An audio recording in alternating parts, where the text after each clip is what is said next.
Hey everyone, this is DZ3, and welcome to my 2000 subscribers special.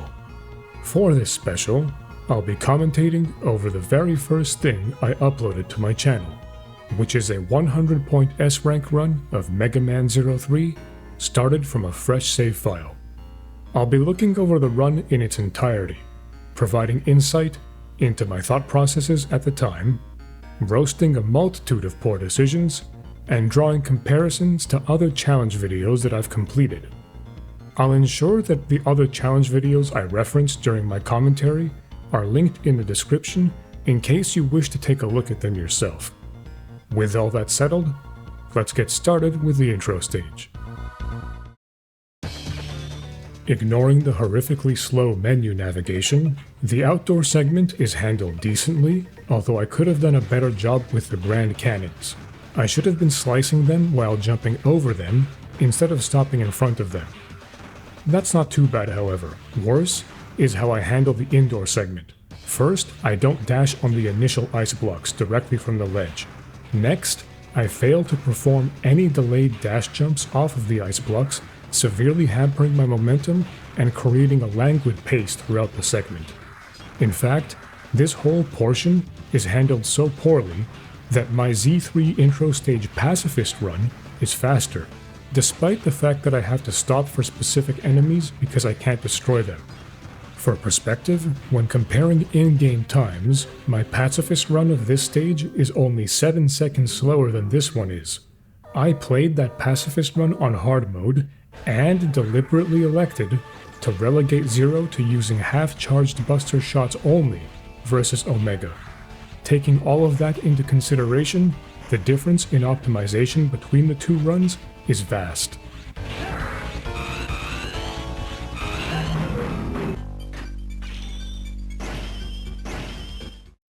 Going after Mantisk first was motivated by my desire to have Thousand Slash during the Hellbat fight, but also to have the light chip during Hellbat stage. The flip side is that, not only do I lack the flame chip, which disables my ability to burn foliage and take a shortcut early in the stage, but without Saber Smash, Mantisk's fight is lengthened, and even more importantly, the mini-boss becomes a total drag, lasting eons. Another point of comparison that I'm going to draw rather frequently is to my buster-only 100-point run of Z3. Take for instance this segment with the crumbling terrain. Here, I stand on the vast majority of pieces as they fall down the tower, which is rather slow. In my buster-only run, instead, I learned how to thread Zero through the narrow gaps present between the platforms, falling to the bottom much more quickly and saving a lot of time.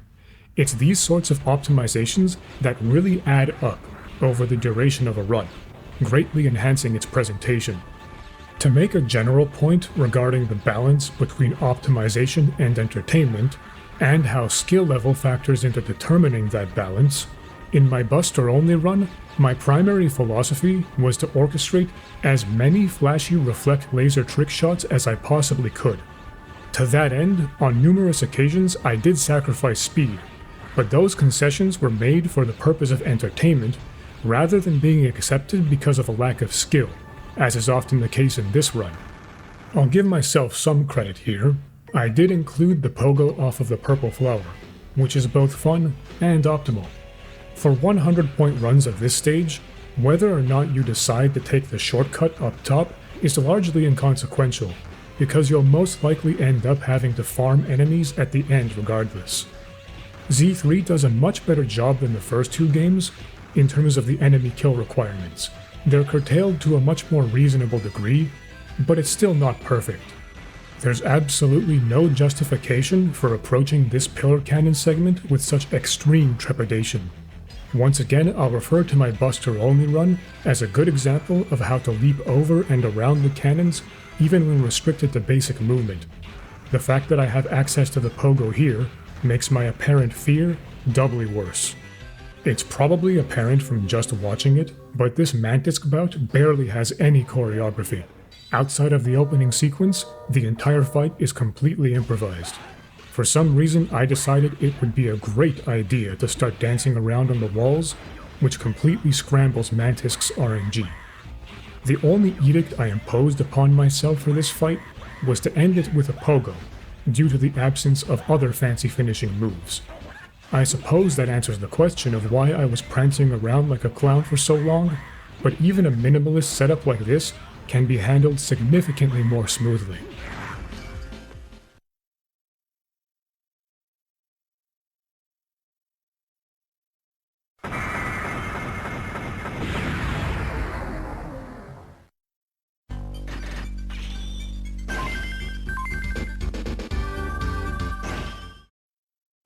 Thousand Slash gets put to work immediately. With respectable horizontal range and persistent active hitboxes, it does a fantastic job of eliminating swaths of enemies efficiently. I have no idea what I was thinking with this particular Pantheon. It's obviously meant to be pogo fodder, but for some reason I went for a double slash? Not even a dash slash off the ledge? Confusing. My lackadaisical attempt to outrace the second giant hammer before it bars my path forward also does nothing to help with the aesthetics of this segment. Using the Buster makes it considerably easier to navigate these small scrap pits, particularly when dealing with the snake cords. Those things can be pretty finicky, so you'll come to hate them if you ever partake in doing challenge runs of this game. Under these conditions, B server is pretty basic. It takes a large assortment of EX skills and a Cyber Elf to meaningfully speed the fight up. If you have access to Orbit Shield, Blizzard Arrow, Split Heavens, Saber Smash, and Malthus, then it's possible to one-cycle this giant hunk of metal, which I have shown off in a separate challenge video before. Outside of that, charge attack spam is the best you can do.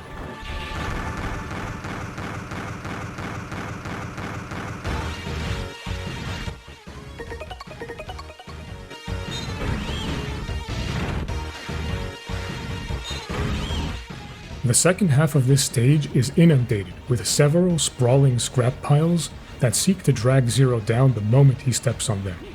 The light chip can counteract this effect and allow Zero to treat the scrap as if it was regular terrain. However, relying on the light chip in this fashion is a pretty heavy crutch, because both pogos and delayed dash jumps allow you to ignore the scrap without it. These days, I'm capable of using those two techniques to cross the scrap without the light chip, but back then, the concept of doing so was unfathomable. That's not to say that using the light chip is an invalid tactic. I still do so during my Buster only run, but the reasoning is slightly different there. It has to do more with easy farming, trick shots, and using Frog Zero, since I really like doing that in combination with Reflect Laser.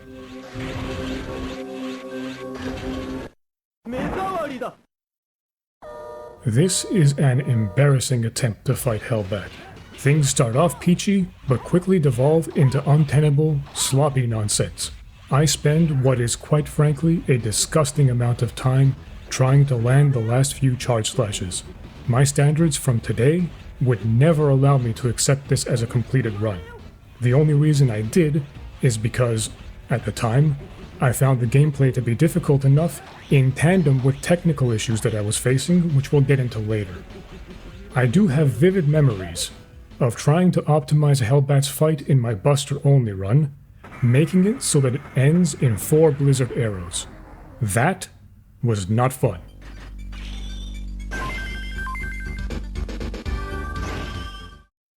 Time for one of the best levels in the game. The Aegis Volcano base is a playground for Zero to flex his skills. The more moves he has access to, the more creative you can get, and the more fun you'll have. Given my limited arsenal, I think I did a solid job of injecting variety into the run as I was tearing through the heavy cannons, pantheons, and lava spiders alike.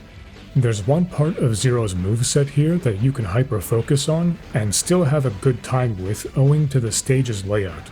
Of course, I speak of high-flying pogo action.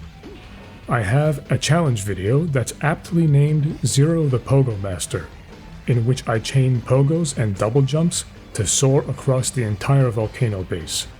That degree of exhilaration is difficult to match, even when using something like Model HX, so I highly recommend that you give it a try for yourself sometime.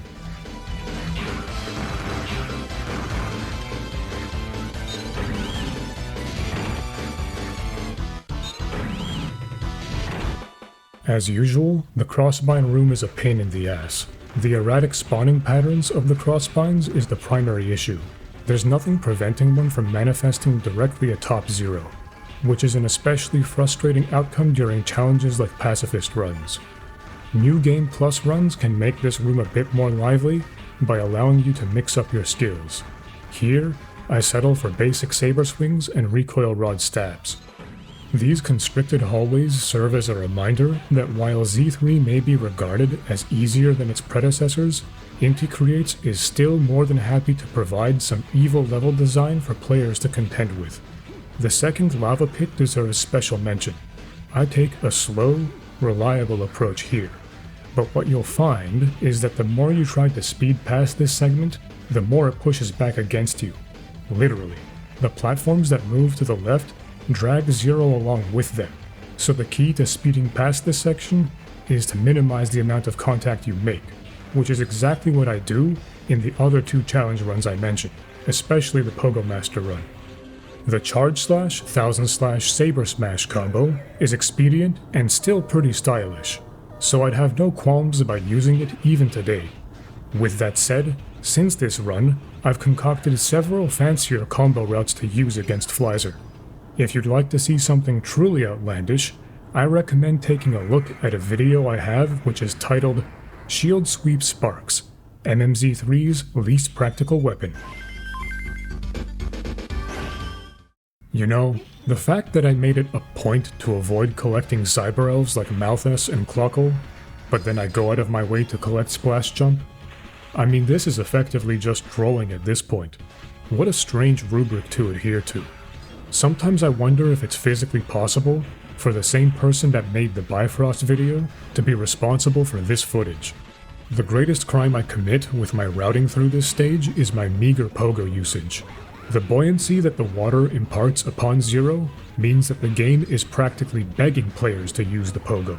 Sure, there may be spikes around every blind turn, but this is Mega Man. What were you expecting? Mercy? At the bare minimum, at least I did pogo over the one spiked pillar which blocks your path after the water level has been reduced. That maneuver should be included in every single 100-point run, unless you specifically restrict the usage of the recoil rod. The mini-boss, which I've come to refer to as wannabe El Paizo despite being more threatening than El Paizo, has a wonderfully annoying hitbox. Trying to hit this thing with Saber Smash is a tenuous prospect at best. So current me isn't surprised that past me didn't even try. I am, however, repulsed by the pair of whiffed charge slashes, especially the one where I let go of the charge too early. Come on, man.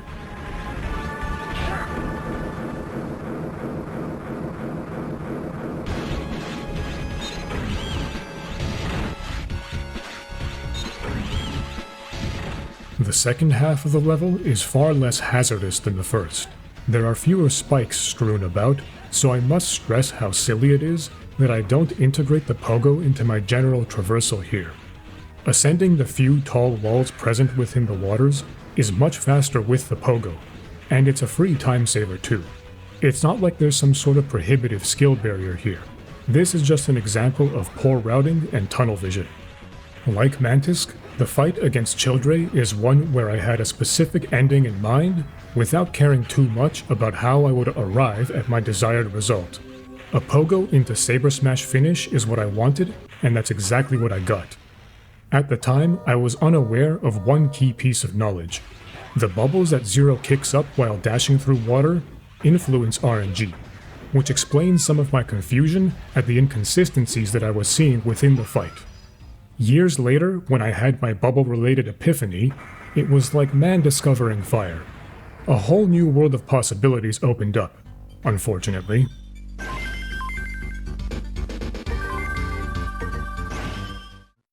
I'm getting a sense of deja vu. Perhaps it's because it's been just over 2 months since I used a recoil rod only run of this stage as a test vehicle for my commentary setup.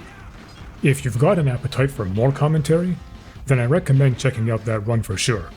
Since then, my other commentary projects have included all 16 of Gunvolt 2's EX stages, beating every ZX Advent boss as Bifrost, I've got a couple of Battle Network 2 combo breakdowns in the back just waiting to be uploaded, and now I'm here. The progression has been interesting. For the level itself, my favorite aspect is the multitude of ways that you can mess with the generator cannons. Throwblade eviscerates them, Thousand Slash perforates them, Saber Smash combines the stab with the electric sparks to instantly blow them up. You can use Skull Crush reversals, Soul Launcher. You want it, it's yours, my friend. The point is, high HP enemies are fun because Zero is unencumbered by the hit priority system. You're free to chain moves however you like. The missile's interior is rather narrow, so the Buster acts as a tool to relieve the need for extreme precision when navigating through it. Trust me, I can tell you from experience that using the recoil rod within the missile takes a lot of finesse.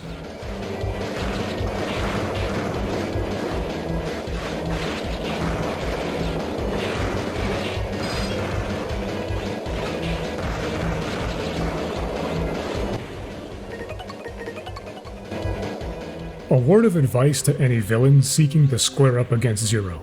Never give this guy 2 targets. The Beetle Bros were bad enough, but Crea and Prea fighting Zero together here? This is really stupid. What is Dr. Weil thinking? Sending a pair of toddlers to fight a guy who beat Sigma with a steel pipe is not a good idea. Grandfather of the century, yeah?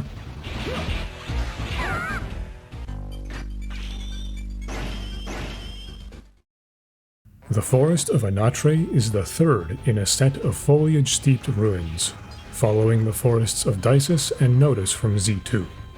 All 3 forest levels contain gimmicks that leverage Zero's tertiary weapons, but in Anatre's case, you're pushing blocks instead of pulling them.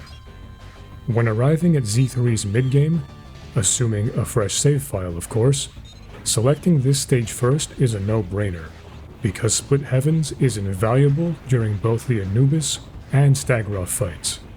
If I had to pick a single descriptor for my gameplay here, it would be choppy. There's a dissatisfying intermittent flow to my movement here. Part of the reason behind all of the starting and stopping is my desire to reduce the amount of farming at the end.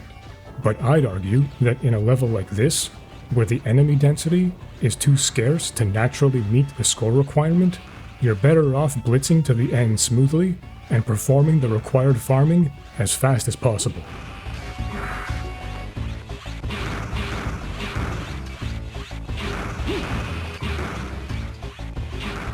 There's nothing overtly wrong with this Hanumachine fight, but it doesn't push any boundaries. The breakable blocks composing his arena offer a lot of potential for artistry. The aforementioned Shield Sweep Sparks video serves as undeniable proof, as does my Buster Only run, where I pepper Hanumachine with reflect lasers from all angles, Ocelot style.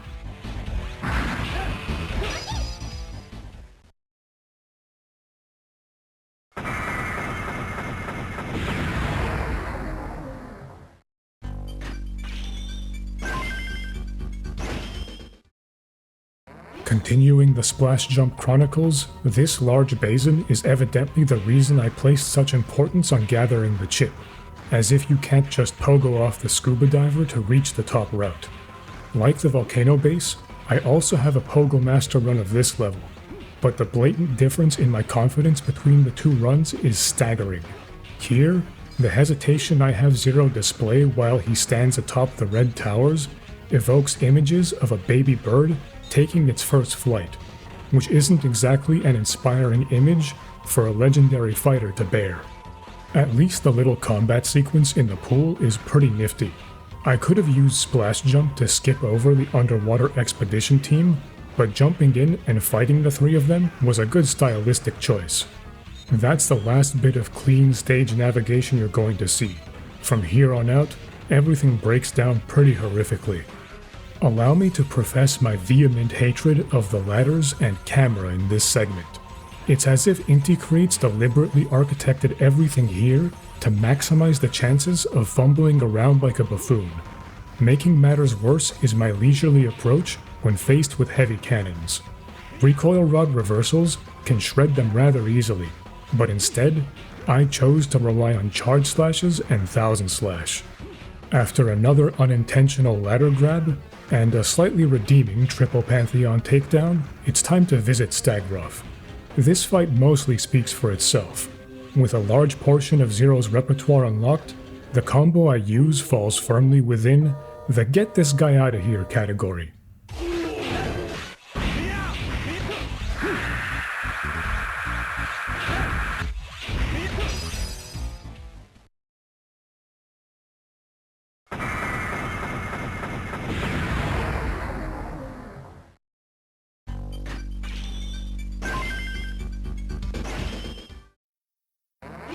The Twilight Desert is home to some woefully insipid level design.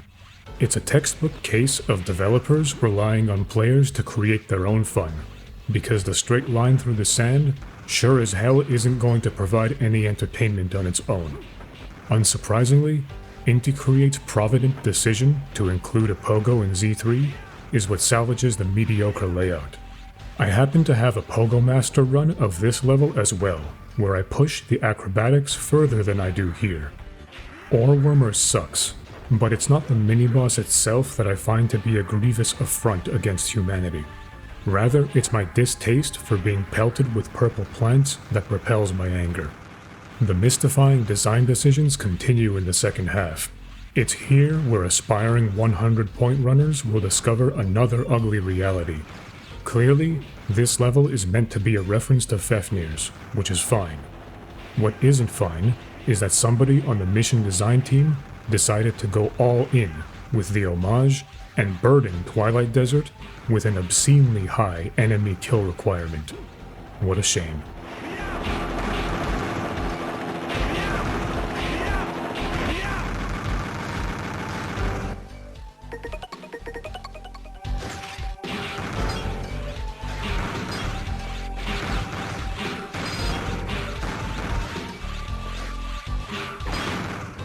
Absolutely riveting gameplay here. This is the pinnacle of Mega Man Zero. That's enough of roasting the game for now. I'll get back to that later, and I'm sure you know when that's going to be. On my end, there's no reason for the Anubis fight to be this shallow. I have access to Saber Smash and Blizzard Arrow. Two combo utilities that greatly enhance this fight, but both of them go unused. I do have a video showcasing just how stylish you can get versus Anubis, with tactics including, but not limited to, single shield boomerang throws, and reflecting Anubis' zombies back at him.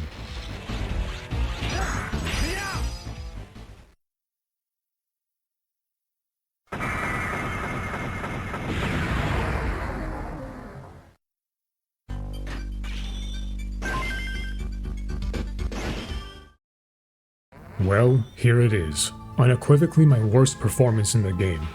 It's a shame that this had to happen here, because Area X2 is one of Z3's more remarkable outings, matching the degree of challenge more commonly seen within the first two games, with this stage being particularly reminiscent of the Neo Arcadia Tower from Z1. Things start off halfway decently, but as the level wanes, you'll begin to see imprecise and indecisive movements creep in, culminating in a repugnant sequence prior to Copy X. Technical issues are my justification for this. For years, I had a problem with OBS randomly injecting duplicate frames into my recordings, turning them into visually displeasing messes. I lost at least 3 attempts of this stage to that issue, so I was fed up. The only reason I can make videos now is because I found a custom version of OBS on some random GitHub thread that changes how the code behind display capture works. I should probably let somebody on the dev team know about this, but for now I have to use whatever works. Coming up to the aforementioned vomit-inducing sequence, it's bad enough that I don't try to get up to the second block quickly enough, but then there's this. Yup. Good work, man. You know you can climb the left wall, right? Fantastic. Oh, by all means, take your time. Charge the saber for this lone spider that normal human beings would dash under. I'm painting the goddamn Mona Lisa over here. If you'd like to see my redemption arc, do take a gander at my Buster-only run. The difference in stage traversal acumen is night and day. Not only that, but the Copy X fight turns from a bog-standard combo routine into a deadly, extemporaneous reflect laser dance, one of my finer pieces of work.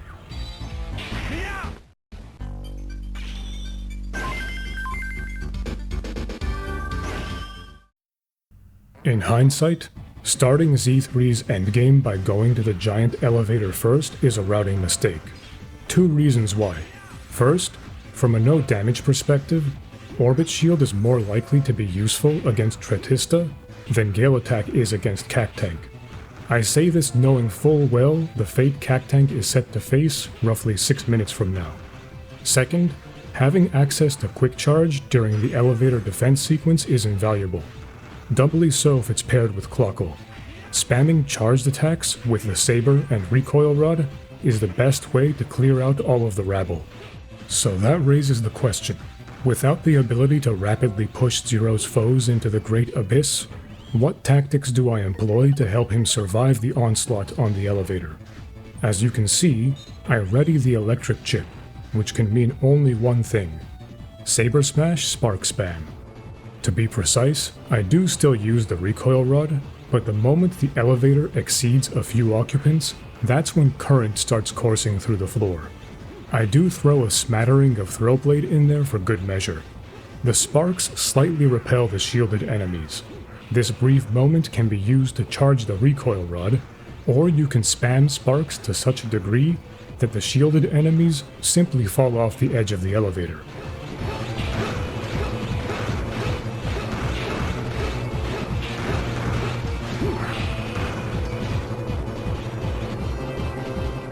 Spear Rook is laughably easy to stun lock. There are numerous ways to go about it, with my choice here being the ever-reliable combo of buffering 1000 Slash out of a Charge Slash. Anything involving the Ice Chip works just as well. Blizzard Arrow and Ice Augmented Throwblade are solid options, and if I may tease a video that I have yet to upload, using the Shield Boomerang in tandem with the Ice Chip offers a supremely satisfying victory. The remainder of the elevator ride is hilarious, because I don't have to press left or right on the D-pad even once. The deluge of lightning is so constant and oppressive that you might think I'm playing as Blade from Luminous Avenger X. Sometimes I do wonder what manner of chaos Inti Creates could conjure up if they were allowed to use Zero in their modern games, either as a boss or as a playable character. One can only dream. The descent preceding Tretista harkens back to the first two games in a rather crude fashion. Blind drops, leading to spike pits, flanked by oscillating explosive floppers. This is the kind of sadism I expect from the first two entries, and in an odd way, it's refreshing to see it pop up here. This is still decidedly more merciful than those games ever were, because Zero's given enough time to react to these obstacles as he slides down the walls. Just keep your eyes peeled and you'll be fine. I firmly believe that Tretista's contact hitbox could be the subject of an aspiring quantum physicist's thesis. It seems to exist in a constant state of flux, so accurately describing how it works is well beyond my pay grade. All I can say is that the last time I fought Robo Cerberus was a few months ago, and I was still unable to ascertain a dependable method of avoiding contact damage from the guy.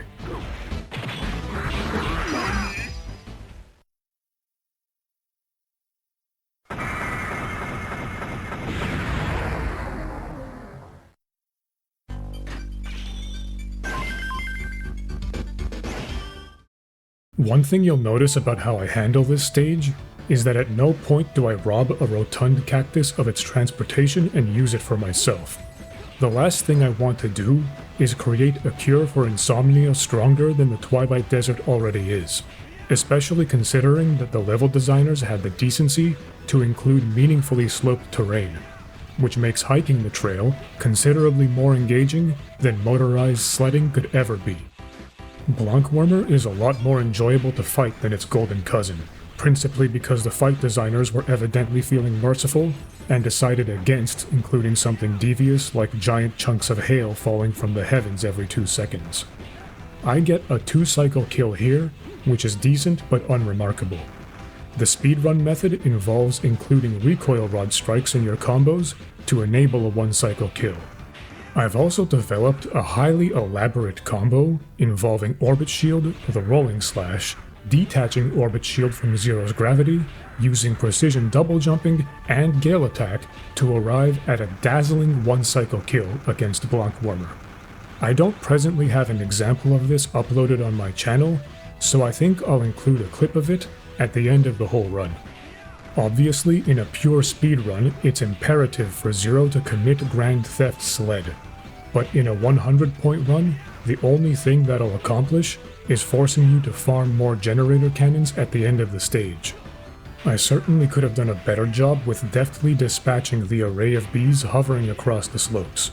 They are rather shifty, so it's not exactly an easy task, but this is still too sluggish for my liking. This is a classic example of a do as I say, not as I do moment. Do not use Gale Attack against Cactank. Put crassly, he's simply too fat for it to be safe. I'm not sure that I've ever landed 3 hits with Gale Attack against this guy without taking damage. During this attempt, I land 2 hits with the first attack and only 1 hit with the second, so the entire thing ends up feeling kind of pointless. As an aside, Cactank is one of the few bosses where I would genuinely consider attempting a single shield boomerang throw victory during a proper run.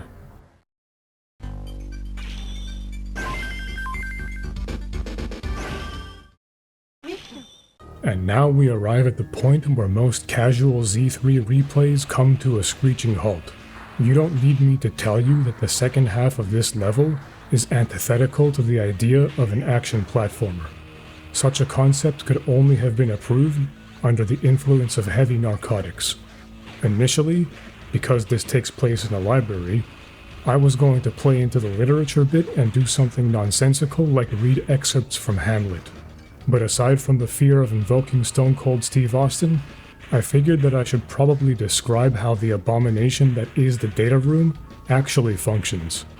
The exact frame that Zero enters the data room is what's used to determine the position of the correct doors. The tool-assisted speedrun leverages this to its full potential and ensures that all 4 correct doors are adjacent to one another. Real-time speedrunners use visual and audio cues to try to replicate this, but also memorize a whole host of potential placements as a backup strategy. Given the dramatically different nature of my route, none of the existing documentation is helpful to me, so I'm stuck playing the stage the old-fashioned way. The crux of the puzzle is that of the 24 available doors, only the 8 central ones are actually relevant. The patterns shown on the monitors are meant to clue you in to which 4 of the 8 possible doors are the correct ones. If you'd like to see an excellent, easy-to-follow guide for the secret disk search that provides phenomenal visuals, check out a video by Lightning Edge titled Mega Man 03 Stage Guide, Sunken Library Data Room. It'll be linked in the description alongside my challenge videos. The secret disk search truly is an unfortunate, misguided creation, because everything else surrounding this debacle is of superlative quality. The music, aesthetics, and the idea of a sunken library hiding lore crucial to understanding Zero's past is all great stuff. The first half of the level is solid. I think the worst you could call it is inoffensive. The electrified water does make for an interesting routing challenge, and if nothing else, the turtle platforms are pretty amusing. Even at the time, I think Inti Creates was aware that this level was received as a blunder. When designing the teleporter base in Z4, they reused the idea of Zero visiting 4 distinct rooms to collect proverbial keys as a means of progression. Except in that case, they expand the hallways leading to each room into miniature levels, each complete with their own gimmick. If Volteel's stage shared this style of design, I think it could have been one of the best levels in the entire franchise. One thing you may notice is that I avoid collecting one of the secret discs despite selecting the correct room. The layout of the room you fight Volteel in is determined by the last disc you collect. In my case, I wanted to fight him in one of the flat arenas, but it turns out that this is an unnecessary degree of preparation. As you'll see later during Wile's lab, Split Heaven's hitbox manifests below 0, so it can hit Volteel even when he's nestled away in his little alcove. Oh, before I forget, the final insult here is that the enemy kill count requirement is too damn high. Stellar. To the surprise of absolutely nobody, given all of the ranting that I've done about this level, I don't show Volteel any mercy. No ostentatious combat routines here, only efficient, brutal, hit priority progressions.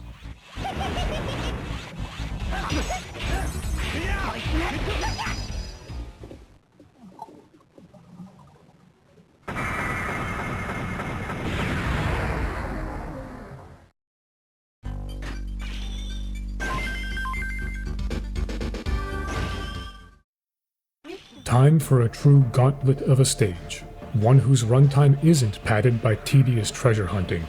The energy facility is the poster child for weapon variety. The entirety of Zero's arsenal sees some manner of pragmatic application here, and better yet, any given segment has a multitude of viable approaches depending on your loadout. My confidence level in dealing with the jittery moths is what shaped my tactics during this opening segment. I distinctly remember finding them to be uncooperative, so I decided to play things safe by using Saber Smash as a quick and convenient way to power the generators, which causes the moths to congregate near the lights. Then, I'd use Split Heavens and Thousand Slash as my means of performing bulk pest control.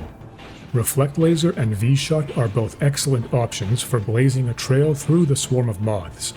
You'll see the latter applied in a second here, whereas the former was my choice during my Buster-only run, because not only is Reflect Laser potent against the moths, it also greatly accelerates the switch rooms with its ability to shoot switches on the other side.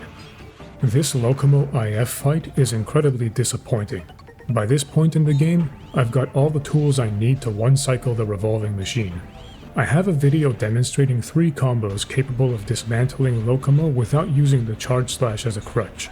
The most reliable of which involves standing on a platform, launching Orbit Shield at roughly 3 o'clock, dashing underneath Locomo to avoid damage, and then bringing the pain with Gale Attack, Split Heavens, and Saber Smash. Regarding the stage order, the reason I saved the energy facility for last is because even though I've become an ardent champion of Soul Launcher since this run, at the time I wasn't quite as enamored with it. Objectively speaking, Soul Launcher is more of a style-focused, new game plus tool than it is something you need to pursue during a fresh file run.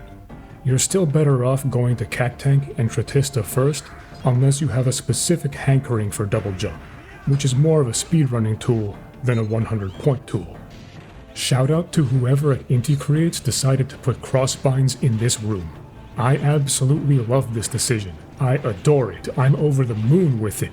In fact, I wish crossbinds were present in every single room in the entire game, including during boss fights. I just can't get enough of them. Somebody make a ROM hack like this and I will play it. My apologies. I'm not sure what compelled that little outburst there. Moving on. This final segment with the climb up the set of moving girders is one of the most memorable set pieces in the game, and it's another clear-cut example of the developers begging players to engage with the recoil rod as a traversal utility. If I recall correctly, the girders move on a global cycle, so consistency throughout the stage is key if you seek a quick climb. Given the sheer scope of this level, Foxtar is an exceptionally dangerous boss to dance with. While the combo I cooked up in the Shield Sweep Sparks video is tremendously fun, it's not even remotely close to being consistent. Taking a by-the-numbers approach during a real stage run is advisable.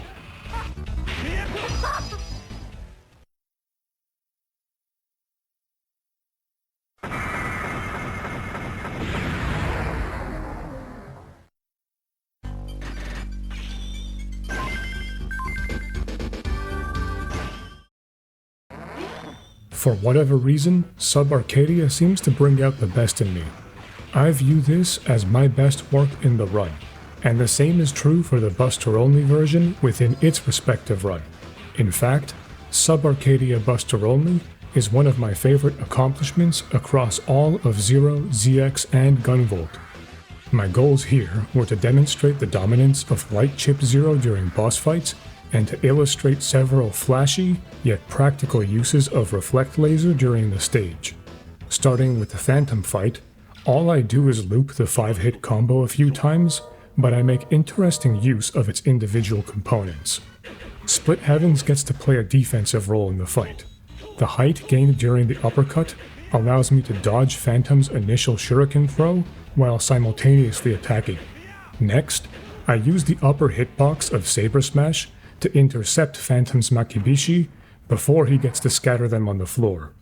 When constructing combos, it's important to remember the properties of each attack in the chain. You never know when something's going to come in handy. The entirety of Sub-Arcadia, but especially the segment post-Phantom, is heaven for Reflect Laser enthusiasts. The constricted, blocky hallways are rife with opportunities for Reflect Laser trickshots that not only possess immense visual flair, but also do a phenomenal job of tearing through everything in Zero's path. I skip over some of the more challenging shots that involve skimming the laser across the corners of certain steps. Those are reserved for the Buster-only run, whereas here, I rely on Saber Smash to deal with the bulk of the Seahoppers. This needlessly florid but satisfying trickshot between dimensions is the sole reason my Buster-only run exists. I became absolutely enraptured with Reflect Laser after this, and eventually, I was unable to resist the allure of featuring it as the centerpiece of a full game run. Crea and Prea fare even worse here than they do within the missile. The speed and power of Light Chip Zero are simply too overwhelming. They stand no chance.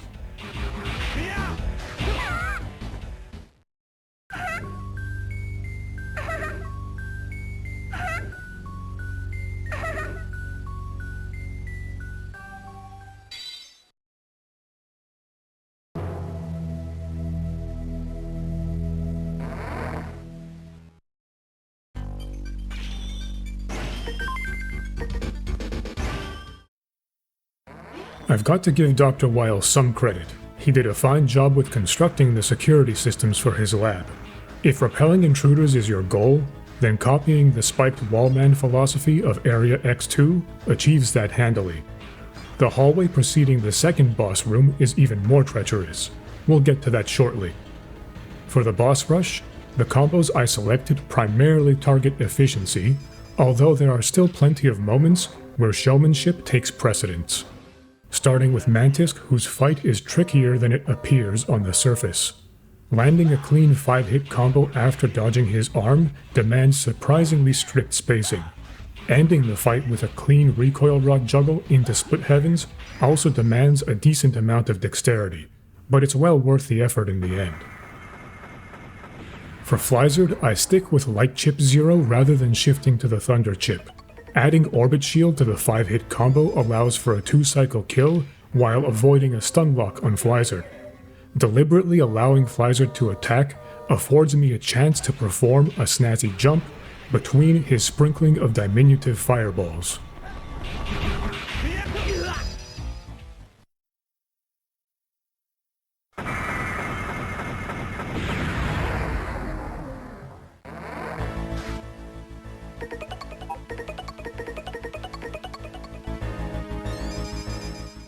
Childre Inarabitta. Flame Chip, Orbit Shield, Charge Slash, Throw Blade, Split Heavens, Saber Smash, done. The only notable thing here is that during the second combo, you can see how Throw Blade lands 2 hits because Orbit Shield's hit priority is 0.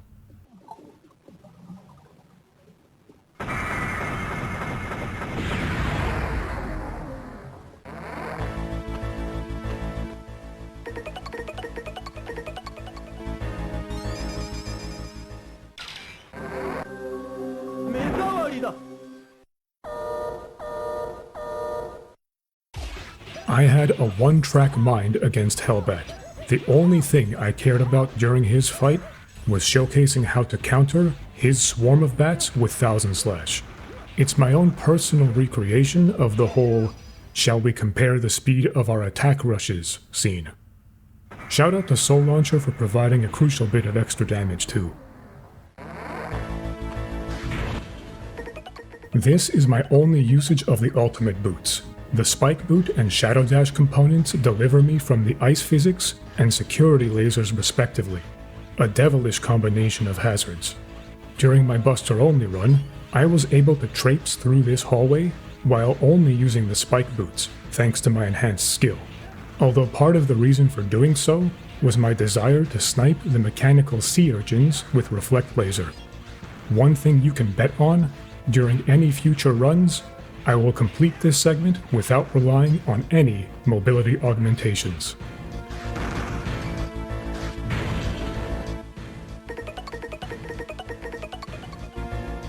Of the 8 battles, Volteel and Foxtar are the most creatively bankrupt, because they play out almost identically to the ones that occurred during their stages proper.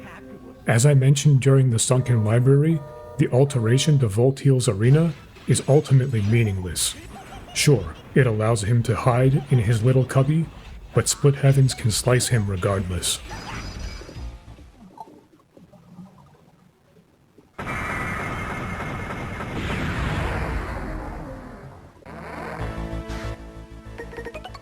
The Cactank combo might be insultingly basic, but at least it's different to the one that I used in his stage. When compared to the rigorous spacing exercise of landing Gale Attack without taking contact damage, the superiority of this method should be self-evident.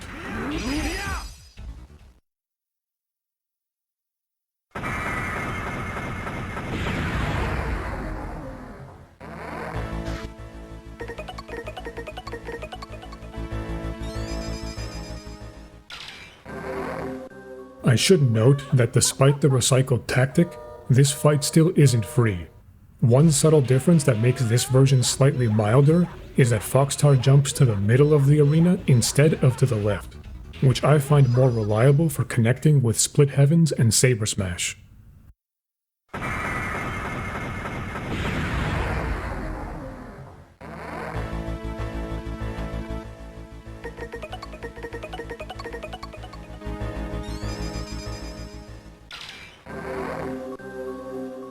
Given my prior spiel about Tretista's hitboxes, it should come as no surprise that this particular fight is imperfect.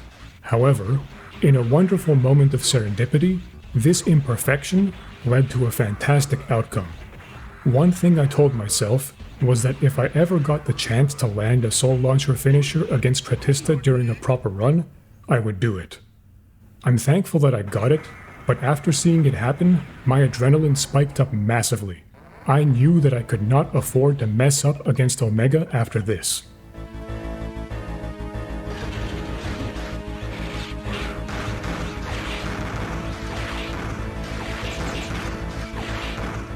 One final instance of enemy farming to send us off. The stage design isn't to blame here. This is a consequence of ignoring the security gates. Thankfully, there shouldn't be any scenarios during this final segment that are capable of inducing heart failure. But my dumbass creates one by almost careening into the spike pit.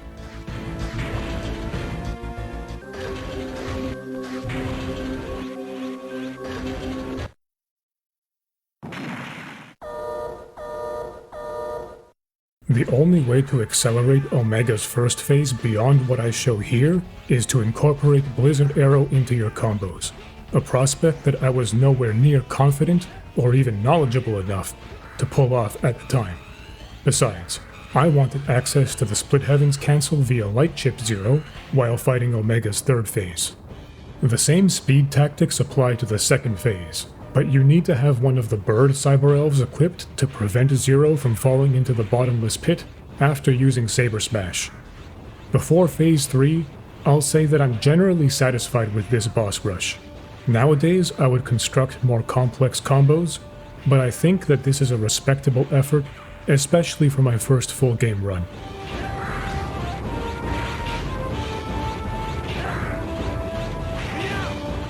Accurately manipulating the mano-a-mano fight is a rather involved process. Sometimes, nearly imperceptible changes to Zero's movements can dramatically alter Omega's behavior. It's the kind of pickiness that you expect to see with Hellbat, but placed at the end of a boss rush, which means the threat of messing up a combo or taking contact damage is very high, even if Omega himself is quite tepid.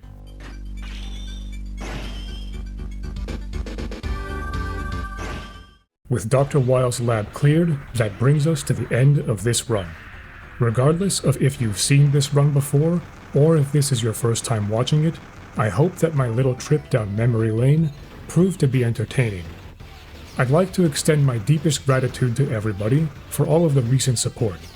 Seeing so many people enjoy the Bifrost video and reaching 2,000 subscribers means a lot to me. Thank you very much for watching, and take care.